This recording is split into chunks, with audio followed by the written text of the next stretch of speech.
మనకు కనబడేటటువంటి ఆది కాండంలో 6వ అధ్యాయంలో కనబడే దేవుని కుమారులు ఎవరు అంటే, ఇదిగో ఎనోష్ ద్వారా ప్రేయర్ ప్రారంభమైందే.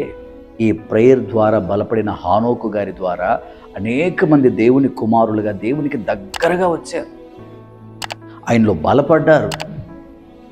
ఎనోష్ గారి ద్వారా వారి యొక్క పిల్లల పిల్లలు దేవుని కుమారులుగా ఎదిగారు. నీ జీవితంలో ప్రార్థన అనేటటువంటిది ఆరంభమైతే, ఆ యొక్క వెలుగు, ఆ యొక్క బలిపీఠం రగులుతూ ఉంటే, ఈ భూమి మీద దేవుని కుమారులుగా మీరు పరిగణించబడతారు.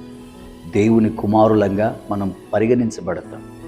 వీళ్ళు పలానా వాళ్ళ పిల్లలండి, వీళ్ళు పలానా వాళ్ళ పిల్లలండి అని వారి యొక్క ముఖ కవలికల్ని బట్టో, లేదా వారి ఇంటి పేరును బట్టో, లేదా వాళ్ళ ప్రాంతాన్ని బట్టో, వాళ్ళ అలవాట్లను బట్టో, వాళ్ళ యొక్క లేదా వాళ్ళకున్న ఐడెంటిటీని బట్టి చెప్పేస్తారు.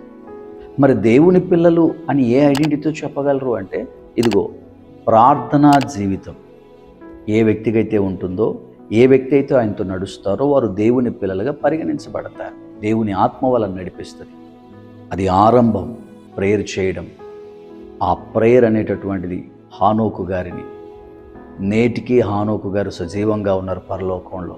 ఎంత గొప్ప ధన్యత కదా. ఒక ఆరంభం ఒక ప్రత్యేకమైన జీవితాన్ని కలిగించేలా చేసింది.